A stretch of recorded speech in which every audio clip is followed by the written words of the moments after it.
Hello students, चलिए आज मैं अंडमान एंड निकोबार पर आज वीडियो लेकर आए हैं। बहुत इंपॉर्टेंट आइलैंड है। हम जानते हैं कि यह यूनियन टेरिटरी है ना, यानी केंद्र शासित प्रदेश है। केंद्र शासित प्रदेश में सबसे बड़ा केंद्र शासित प्रदेश अंडमान एंड निकोबार है। चलिए आज इस पर हम स्टडी करते हैं। वीडियो अगर अच्छा लगे तो लाइक करिएगा, सब्सक्राइब करिएगा और शेयर भी करिएगा। ठीक है, देखते हैं। देखिए, अंडमान निकोबार जो आइलैंड है ना, वह हिमालय पर्वत का ही पार्ट है। हिमालय पहाड़ जो है ना, उसी का पार्ट है। देखिए ऐसा क्यों है से यह देखिए, हम जानते हैं कि भारत के उत्तर में क्या है, हिमालय पर्वत है। तो भारत के उत्तर में हिमालय पर्वत है, मतलब यहाँ जो ये टोटल है ना, ये टोटल है हिमालय पर्वत है ना, इधर हिमालय पर्वत है। तो हिमालय पर्वत जो है ना, यहाँ से ऐसे आकर के ऐसे और अंदर पानी में अंदर चला गया है ना। यह क्या है, यह है इंडियन ओशियन, हिंद महासागर है। तो हिमालय पर्वत भारत के उत्तर से आते हुए यहाँ पर कौन सा देश है, यहाँ प्रदेश है म्यांमार। तो म्यांमार में उसको अराकान माउंटेन कह दिया जाता है। तो यही हिमालय जो है वह ऐसे आ करके वह पानी में अंदर हिंद महासागर में वो अंदर चल जाती है, फिर अंदर जाकर हल्का सा वह बाहर दिखने लगता है। उसी को हम लोग अंडमान एंड निकोबार कहते हैं, है ना। इसका नाम हालांकि कुछ ऐसे द्वीप है, इसका नाम नरेंद्र मोदी ने रॉस आइलैंड नाम रख दिए हैं।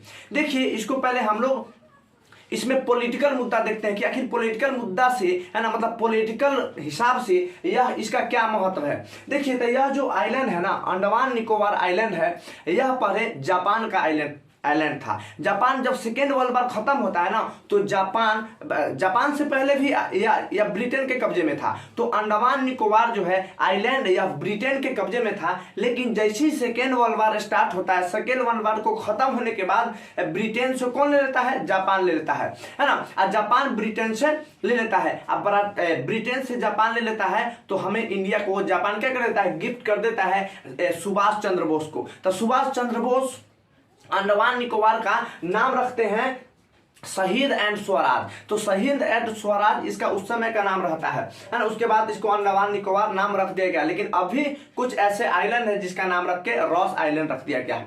तो देखिए, जब सुभाष चंद्र बोस इस आइलैंड को लिए थे ना, है ना, जब सुभाष चंद्र बोस इस आइलैंड को लिए थे, मतलब जापान जो है सुभाष चंद्र बोस को ये आइलैंड गिफ्ट कर दिया था।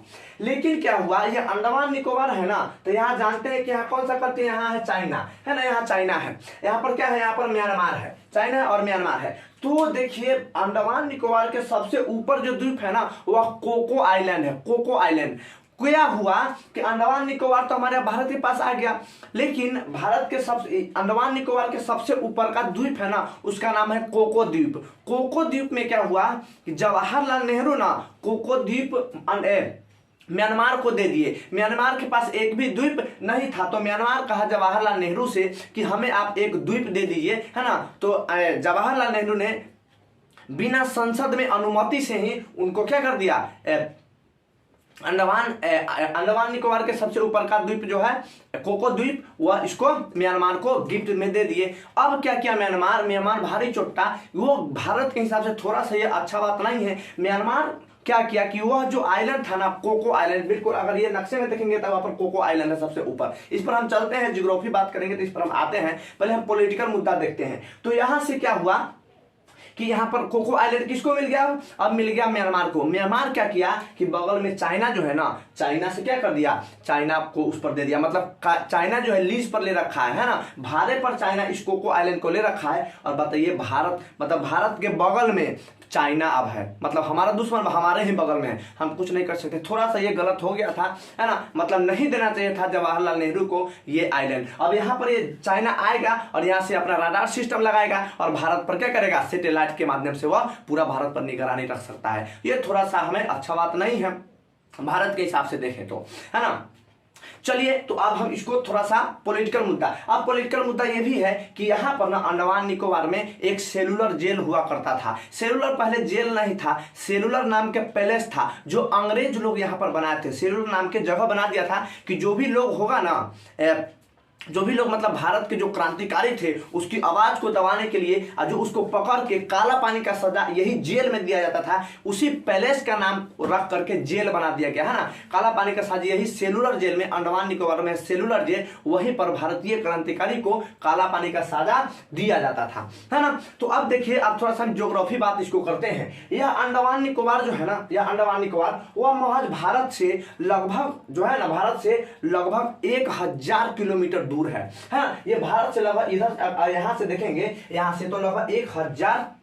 अगर बात करेंगे इधर बगल में इंडोनेशिया देश है ना, कंट्री का नाम है इंडोनेशिया। इंडोनेशिया से ना महज 200 किलोमीटर ही है। अब बताइए, इंडोनेशिया इसी के बगल में इंडोनेशिया कंट्री है ना, इंडोनेशिया है। इंडोनेशिया से सिर्फ यह 200 किलोमीटर के आसपास हमारा अंडमान निकोबार पड़ता है। अपन भारत से लगभग 1000 किलोमीटर पड़ता है। अगर बताइए, अगर बगल में इंडोनेशिया की जगह अगर चाइना होता ना, तो चाइना का अंडमान निकोबार मेरा है, उसका तो सब उसी का है। मतलब जो दक्षिण, जो पूरब के जो भी है ना सागर, जो भी दक्षिण के सागर है ना, सब कहता है कि मेरा ही है ना। अगर चाइना बगल में रहता ना तो कहता मेरा ही है। लेकिन देखिए 1000 किलोमीटर के बाद भी इस पर मेरा अधिकार है। उसको 200 किलोमीटर, सिर्फ 200 किलोमीटर ही है ना। चाइना रहता तो वहां कहता कि ये सब मेरा ही है। हालांकि चलिए, है ना। तो अब इसको हम पूरब को देखते हैं। याद रखिएगा, यहाँ पर सेलुलर पैलेस, सेलुलर जेल बनाया गया है। अब इसको हम थोड़ा सा देखते हैं, है ना। उसको हम अब खोल के देखते हैं कि उसका ज्योग्राफी में मतलब अंडमान निकोबार कहाँ है, क्या है से। अंडमान निकोबार में लगभग पूरे अंडमान और निकोबार ग्रुप को मिलाकर के हम बात करें तो लगभग 572 छोटे छोटे आइलैंड है ना, 572। लेकिन 38 से 40 ऐसे आइलैंड है जहां पर लोग निवास करता है, लोग रहता है, और सब पर नहीं रहते हैं, है ना। तो ये देखिए, ये जो हमारा मैप है, ये जो मैप है ये है आपका अंडमान का, है ना। नीचे है निकोबार, हम अभी दिखाएंगे। ऊपर क्या है, ऊपर है अंडमान। तो ऊपर अंडमान की अगर बात करेंगे सबसे ऊपर, है ना, तो अंडमान के सबसे ऊपर कोको आइलैंड है, जो अभी किसके कंट्रोल में है, वह है म्यांमार के कंट्रोल में। और म्यांमार उसको क्या कर दिया है, चाइना लीज पर म्यांमार से ले लिया है। अब देखिए, और ये जो है ना ऊपर है सबसे पहले कोको आइलैंड, उसके नीचे आएंगे तो उसको नीचे हम लोग बोलते हैं north island, sorry north Andaman. तो नॉर्थ अंडमान है, और नॉर्थ अंडमान में ही इसका सबसे बड़ा पीक है। मतलब पूरा अंडमान निकोबार का सबसे जो हाईएस्ट पीक है ना, उसको बोलते हैं सैडल पीक, ठीक है। तो सैडल पीक कहाँ है, नॉर्थ अंडमान में सैडल पीक है, जो सबसे बड़ा पीक है। अंडमान निकोबार का सबसे हाईएस्ट पीक है सैडल पीक। उसके बाद हम नीचे देखेंगे तो नीचे है मिडल अंडमान। तो पहला हो गया आपका नॉर्थ अंडमान, उसके नीचे हो गया मिडल अंडमान, जो ये है मिडल अंडमान, ये है ना, ये है गया नॉर्थ अंडमान। उसके नीचे आएंगे ना तो उसके नीचे होता है साउथ अंडमान, ठीक है। तो साउथ अंडमान, और साउथ अंडमान में ही अंडमान निकोबार का कैपिटल है, जिसको बोलते हैं पोर्ट ब्लेयर। तो साउथ अंडमान आइलैंड है, आइलैंड का नाम है साउथ अंडमान, और साउथ अंडमान पर ही साउथ अंडमान, है ना, साउथ अंडमान पर ही इसका क्या है, कैपिटल है, जिसको हम लोग बोलते हैं पोर्ट ब्लेयर, है ना। और ये थोड़ा विकसित है, यहाँ पर लोग ज्यादा ठीक ठाक से रहते हैं, विकसित है, और यहाँ पर एयरपोर्ट वगैरह भी है ना। अगर इसको नीचे आए तो ये क्या है, ये है लिटिल अंडमान, लिटिल अंडमान है, ठीक है। तो हम ऊपर देख लिए, सबसे अंडमान निकोबार के सबसे जो ऊपर में जो आइलैंड है उसका नाम है कोको आइलैंड, वो अब मेरे पास, मेरा अधिकार में नहीं है। उसके नीचे आया था नॉर्थ अंडमान, उसके नीचे आया तो साउथ अंडमान,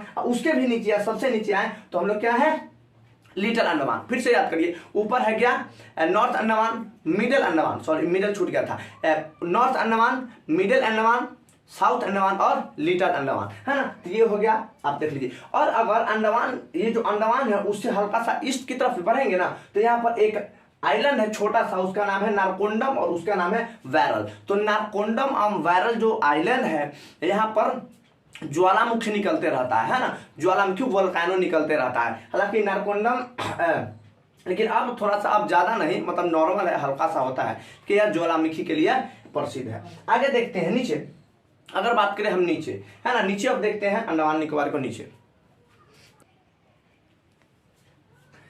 चलिए, तो अब हम निकोबार को देख लेते हैं, है ना। हम लोग अंडमान को देख लिए और निकोबार को देखते हैं। देखिए, ये निकोबार जो है ना, वह ये है निकोबार। तो ऊपर वाला को हम लोग बोलते हैं कार निकोबार, है ना, कार निकोबार। और जो नीचे वाला होता है उसको बोलते हैं हम लोग ग्रेट निकोबार, ये लिटिल निकोबार है। तो मेन आपका यही हो गया, यही द्वीप है मेन। ये हो गया आपका ग्रेट निकोबार और ये हो गया आपका कार निकोबार। और ग्रेट निकोबार के सबसे जो निचला बिंदु है ना, उसी का नाम है इंदिरा पॉइंट, है ना। अगर क्वेश्चन ऐसे भी पूछा जाता है कि भारत के सबसे दक्षिणतम बिंदु यानी साउदर्न पार्ट में जो इंडिया का जो सबसे लास्ट पॉइंट है उसको बताइए, तो वह है इंदिरा पॉइंट, ठीक है। अगर ऊपर पूछेंगे नॉर्थ में तो वह इंदिरा कॉल, है ना, और साउथ में इंदिरा पॉइंट। अब देखिए अपना भारत, ये जो अगर इधर देखिए ये पूरा भारत है, तो भारत की मुख्य भूमि है, मतलब मेन लैंड तो ये है, लेकिन अंडमान निकोबार भारत की है, भारत का ही तो है। तो अगर कहे कि मेन भूमि, तो मेन भूमि के अगर क्वेश्चन कहेगा ना कि मेन भूमि का लास्ट दक्षिणतम बिंदु,